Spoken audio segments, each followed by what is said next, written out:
कुछ फिल्में सिर्फ बॉक्स ऑफिस पर 500 या 600 करोड़ बनाने के लिए नहीं होती। कुछ फिल्में सिर्फ अवार्ड्स के लिए नहीं होती, तारीफ के लिए नहीं होती, बल्कि इसलिए होती है कि अच्छे सिनेमा पर भरोसा कायम रहे, ये यकीन रहे कि शानदार फिल्में अभी भी बनती हैं और ये भी याद रहे कि एक्टिंग का मापदंड अभी भी काफी ऊंचा है। इस फिल्म को बनाने में 16 साल लगे हैं और फिल्म देखकर आप 16 साल का दर्द महसूस भी करते हैं। तो आइए दोस्तों, आज हम एक्सप्लेन करने वाले हैं द गॉड लाइफ मूवी को, जो कि एक कमाल की मूवी है। तो वीडियो शुरू करते हैं और अगर वीडियो अच्छा लगे तो वीडियो को लाइक जरूर कीजिएगा और इसी तरह की वीडियोस पाने के लिए आप हमारे चैनल को सब्सक्राइब भी कीजिएगा, ताकि आपको इसी तरह के लेटेस्ट और फ्रेश कंटेंट मिलते रहे। तो फिल्म की शुरुआत होती है सऊदी के एयरपोर्ट से, जहां पर कि हम नजीब मोहम्मद को देख पाते हैं और उसके एक दोस्त हकीम को, जिसे नजीब जो है वो अपना भाई मानता है। वो हाल ही में एक कंपनी में जॉब करने के लिए सऊदी अरब आए हैं, लेकिन यहाँ से उन्हें कहाँ जाना है उन्हें बिल्कुल भी नहीं मालूम है। उन्हें कहा गया था कि उन्हें लेने के लिए कंपनी की तरफ से एक लड़का आएगा, लेकिन फिलहाल तो वो नहीं आया है और इस अनजान देश में सभी लोग सिर्फ और सिर्फ अरबी बोलते हैं, जिस वजह से वो किसी की मदद भी नहीं ले पा रहे थे। लेकिन तभी यहाँ पर उन्हें एक हिंदी बोलने वाला आदमी मिलता है और नजीब के पास कंपनी के कुछ नंबर्स थे, इसलिए उस आदमी के द्वारा वो कंपनी के पास संपर्क करने की कोशिश करते हैं। लेकिन वो आदमी बताता है कि आज फ्राइडे है और फ्राइडे को यहाँ पर हॉलीडे होता है, जिस वजह से कंपनी में तो संपर्क नहीं किया जा सकता है। तो अब उन्हें ऐसा लगता है कि शायद कंपनी की तरफ से जो आदमी आने वाला है वो लेट हो गया है, इसलिए वो एयरपोर्ट के बाहर ही उसका इंतजार करने लगते हैं। और फिर थोड़ी देर के बाद यहाँ पर एक शेख आता है और वो उनसे अरबी लैंग्वेज में नाम और पता पूछने लगता है और वो उनसे कफील के बारे में भी पूछ रहा था। कफील दरअसल में बॉस या फिर साहब को कहा जाता है, लेकिन यहाँ पर वो कुछ भी जवाब नहीं दे पा रहे थे, जिस वजह से वो उनके पासपोर्ट ले लेता है। वो दोनों के नाम पढ़ता है और फिर उन दोनों को अपने साथ चलने के लिए कहता है। नजीब और हकीम को यहाँ पर ऐसा लगता है कि शायद ये वही बंदा है जो कि यहाँ से उन्हें लेने के लिए आया था, लेकिन यहाँ पर उन्हें एक छोटे से वाहन से ले जाया जा रहा था।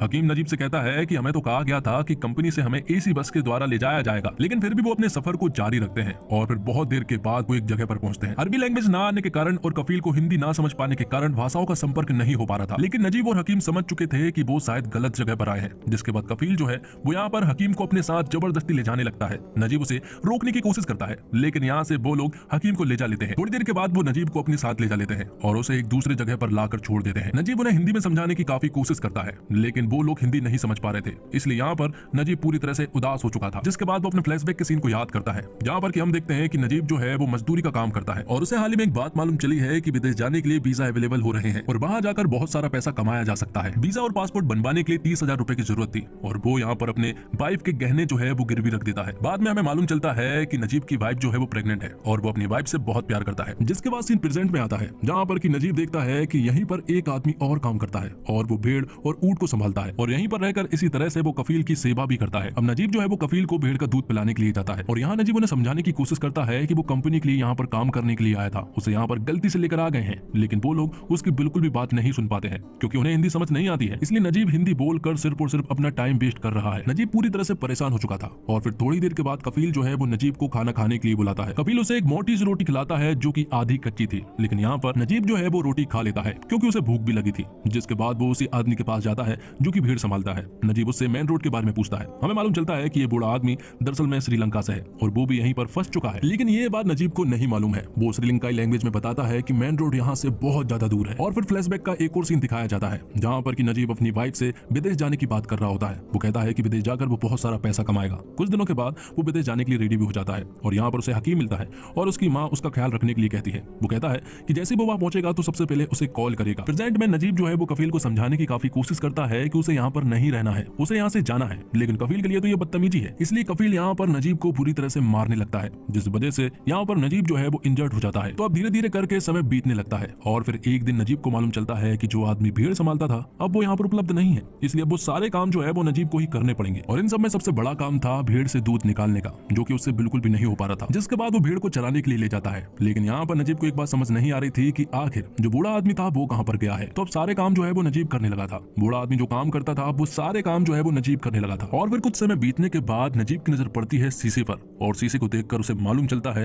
कि समय बहुत बीत गया है, क्योंकि दाढ़ी बहुत बढ़ चुकी थी, बाल बहुत बढ़ चुके थे, इसलिए अब वो पूरी तरह से परेशान हो चुका था। उसे ऐसा लगने लगा था कि शायद अब वो यहाँ पर फंस गया है और वो यहाँ से कभी भी नहीं निकल पाएगा। इसलिए वो डिसाइड करता है कि वो यहाँ से निकल जाएगा, वो यहाँ पर मर मर कर काम नहीं करेगा, बल्कि वो यहाँ से भाग जाएगा। तभी यहाँ पर नजीब की नजर पड़ती है एक डेड बॉडी पर। उस बॉडी को मरे हुए काफी महीने हो चुके थे और चील जो है उसकी बॉडी को खाए जा रही थी।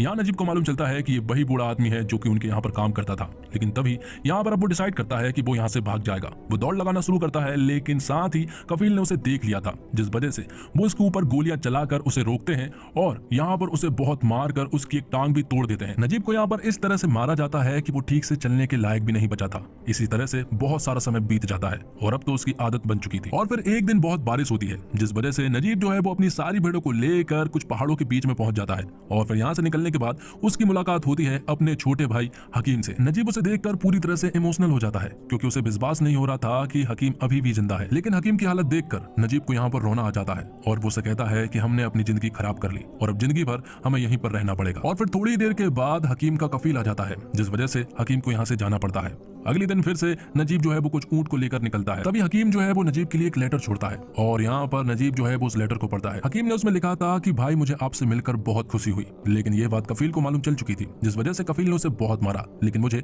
इस बात का अफसोस नहीं है बल्कि इस बात की खुशी है कि मेरा भाई मिल गया है और वो पूरी तरह से जिंदा है। हकीम ने इस लेटर में अपने दोस्त इब्राहिम का भी जिक्र किया था। वो अफ्रीकी है और वो यहाँ के सारे रास्तों को जानता है और हमारे यहाँ से भागने में वो हमारी मदद भी करेगा। जिसके बाद इब्राहिम को दिखाया जाता है जो कि हकीम के साथ था और वो कहता है कि हम जल्दी यहाँ से भाग जाएंगे। थोड़ी देर के बाद यहाँ पर नजीब भी आ जाता है और हकीम उसे बताता है कि कफील के बेटे की शादी है, तब सारे लोग यहाँ से चले जाएंगे और सिर्फ हम ही रह जाएंगे और इसी का फायदा उठाकर हम यहाँ से भाग जाएंगे। इब्राहिम यहाँ के सारे रास्ते को जानता है इसलिए हम आसानी से यहाँ से निकल सकते हैं। कुछ दिन बाद कफील के यहाँ पर एक आदमी आता है जो कि हिंदी समझता भी है और बोलता भी है। वो नजीब से कहता है कि कफील के बेटे की शादी है और तुम्हें भी बिरयानी मिलेगी। और थोड़ी देर के बाद वो सभी लोग यहाँ से चले जाते हैं। उनके यहाँ से जाने के बाद नजीब जो है वो सबसे पहले सुकून से नहाता है क्योंकि वो लोग तो नजीब को ठीक से पानी तक नहीं पीने देते हैं। कुछ देर बाद हकीम भी यहाँ पर आ जाता है और वो नजीब से कहता है कि इब्राहिम ने बैग ले जाने से मना किया है, लेकिन यहाँ पर नजीब जो है वो बैग को अपने साथ ले जाना चाहता था। तो अब उनका सफर जो है वो शुरू हो चुका था। रात हो जाती है और रात को हकीम को बहुत जोर से प्यास लग जाती है और थोड़ी दूर चलने के बाद उन्हें बीच में एक टेंट दिखाई पड़ता है। वहाँ पानी का एक ड्रम भी रखा हुआ था जिस वजह से इब्राहिम उस ड्रम में से पानी लाने लगता है। लेकिन ये बात उन्हें पता लग चुकी थी तो वो लोग गोलियां बरसाने लगते हैं। लेकिन यहाँ से ये लोग निकलने में कामयाब हो चुके थे और अगले दिन से अपना सफर जारी रखते हैं। तो बहुत देर तक चलने के बाद हकीम जो है वो मेन रोड के बारे में पूछ रहा था। तो अब बहुत देर तक चलने के बाद उसे प्यास भी लग रही थी और तभी हकीम की नजर पड़ती है पानी पर। पानी को देखने के बाद तो वो पानी की तरफ दौड़ लगाना शुरू कर देता है। लेकिन पास पहुंचने के बाद उसे मालूम चलता है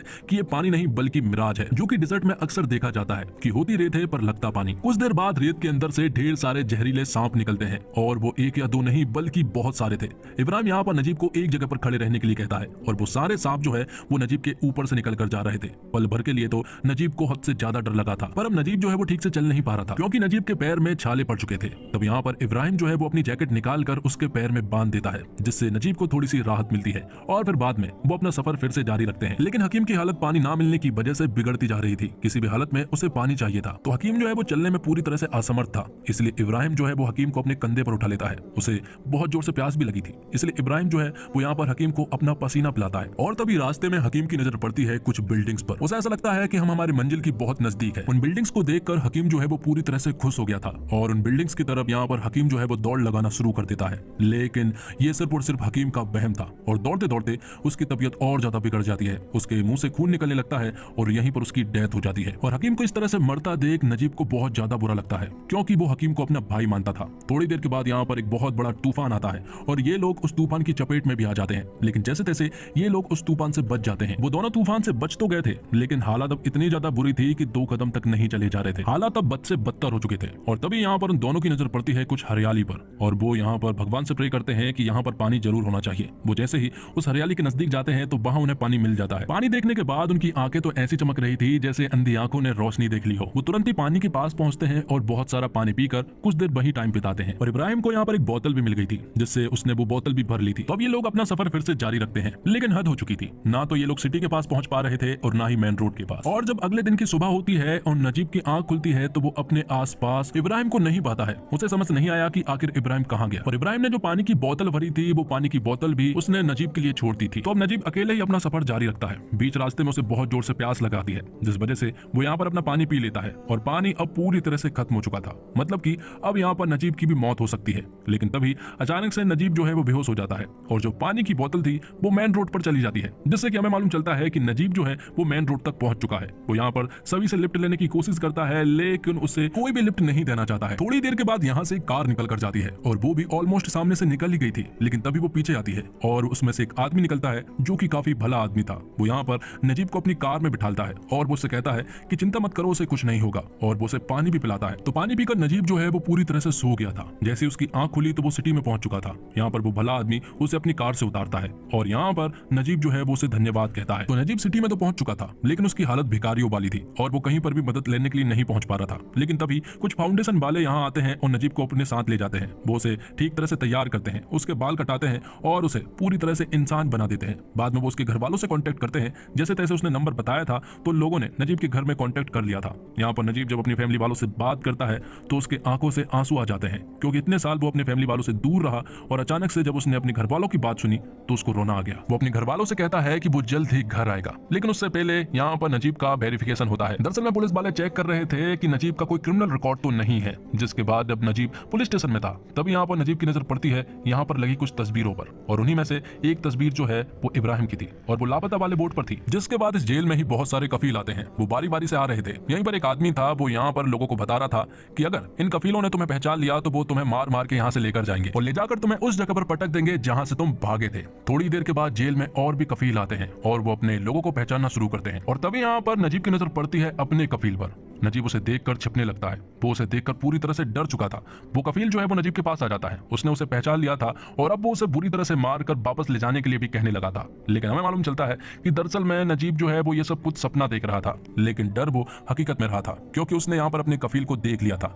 कफील उसे पहचानने की कोशिश करता है, लेकिन यहाँ से वो आगे निकल जाता है। बाद में वो नजीब के पास वापस आता है और वो अरबी लैंग्वेज में नजीब से कुछ बातें कहता है और फिर चुपचाप यहाँ से चला जाता है। तो बाजू वाला आदमी नजीब को बताता है कि ये तुम्हारा कफील नहीं था, उसने एयरपोर्ट से तुम्हें गलती से लेकर गया था। कफील ने तुमसे कहा है कि अगर तुम उसके आदमी निकलते तो वो उसे मार मार के वापस ले जा लेता। कफील के यहाँ जाते से ही नजीब की आंखों से आंसू निकलने लगते हैं, क्योंकि पल भर के लिए तो उसे ऐसा लगा था कि शायद अब वो पकड़ा गया और कफील उसे वापस ले जा लेगा। जिसके बाद हम देखते हैं कि नजीब जो है 3 महीने तक जेल में ही रहता है और 3 महीने के बाद उसे इंडिया वापस भेज दिया जाता है। उसने मसारा रेगिस्तान में 3 साल का टाइम बिताया और ये 3 महीने